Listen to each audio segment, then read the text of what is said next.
Ang tingin ko ho, totoo yung sinasabi nito pong si ano, Attorney Cristina Conti, mga bossing, na ano daw po, totoo yung sinasabi nila Trillanes, nila Attorney Cristina Conti, na kaunting-kaunti na lang itong si Bato de la Rosa aarestuhin na po. At eto nga po, speaking Attorney Cristina Conti ho, mga bossing, ayan, may update siya kay dating Pangulong Duterte. No? Kasi malapit na ho yan. Kailan ba yan?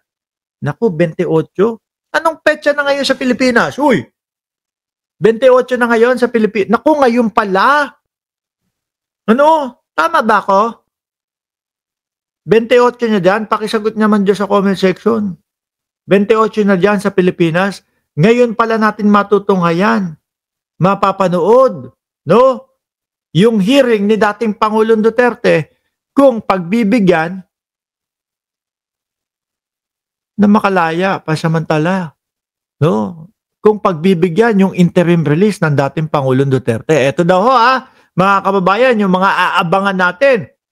Mamayang hapon, alas 5:30 hanggang alas 7:30 Manila time. Ang aga kong gigising nito.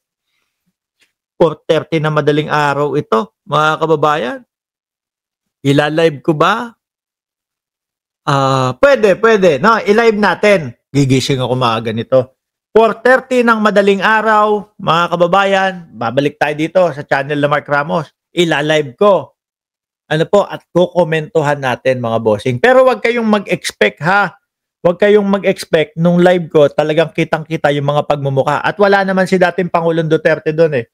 No, hindi naman siya a-attend eh. Marinig lang natin yung mga sinasabi ho at marinig lang natin na we denied the interim release of Rodrigo Duterte. Hindi naman ako sa hindi naman ho ako sa nananalangin na ganun ang mangyari. Pero alam na natin eh, kakasigaw-sigaw ho nila mga boss chief amo sir nung kinidnap ang dating Pangulong Duterte, kakasigaw-sigaw ni Sara Duterte na jailbreak.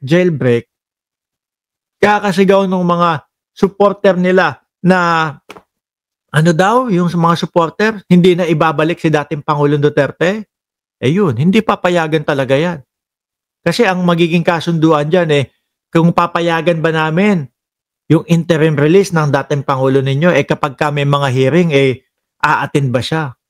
Eh naniniwala ang ICNC na hindi na ibabalik si Duterte kapag ka na ano to, na ibigay. No? Sabi ni Ronnie Binson, anong oras po? Baka di ka magising. Ako pa?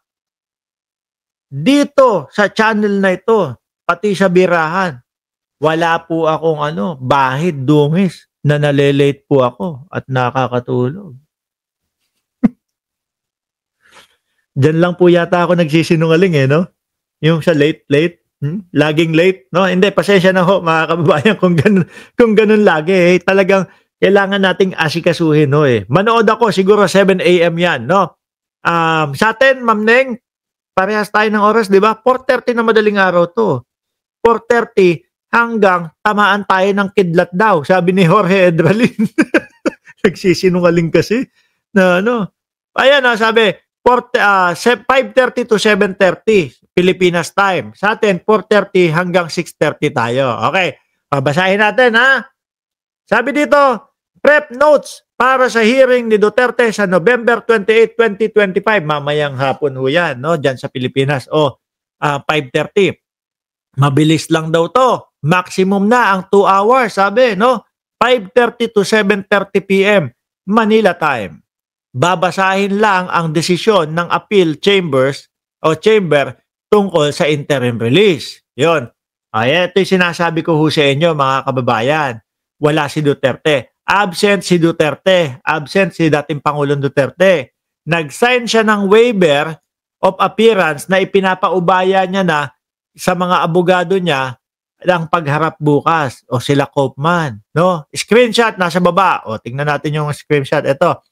Kasulat, I, Rodrigo Duterte, respectfully waive my rights to appear before the November 28, 2025, 10:30. Consequently, instruct my lawyer the judgment that will be rendered on my appeal against pre-trial chamber decision interim release, ICC. Yan, may pirma nga.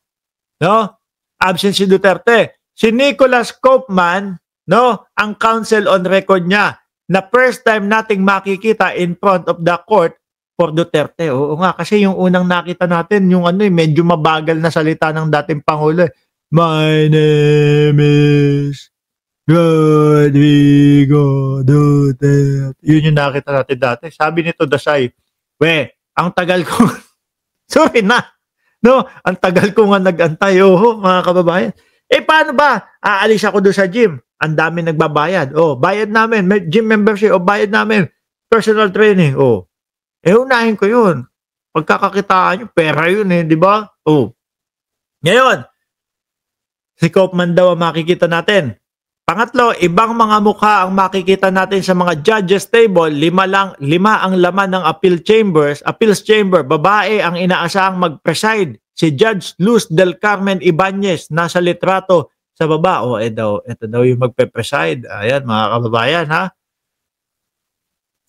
Number 4, si Mame Mandiaye. Yang ang tatayong lead prosecutor ng team nila. Hindi na mag-a-appear sa kaso na ito si Karim Khan. Yun nga din mga bossing. Wala na yun. Kasi pinapadisqualify yun. Ewan ko, na-disqualified na ba or whatever.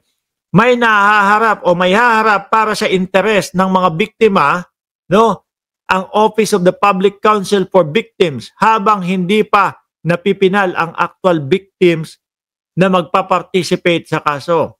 Pang-anim, wala o minimal ang impact ng anumang desisyon bukas sa takbo ng main case.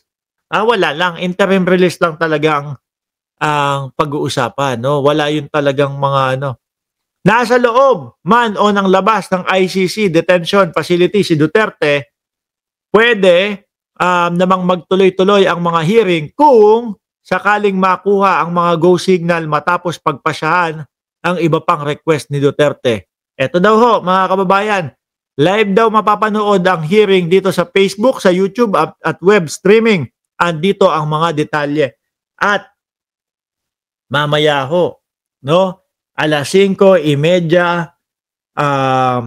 bago maggabi hanggang 7:30 magsama-sama po tayo dito sa Mark Ramos Channel. Ilalive po natin yan. Muli po, ako'y magpapaalam na. Maraming salamat and God bless po sa ating lahat. Pahabol ni Ma'am Princess Paris, dapat sa bangko na sila magbayad o di kaya credit card. Opo, kaskas na lang ako ng kaskas ng ganon. Kaskas ng kaskas na lang, di ba? Muli po, maraming salamat and God bless po sa ating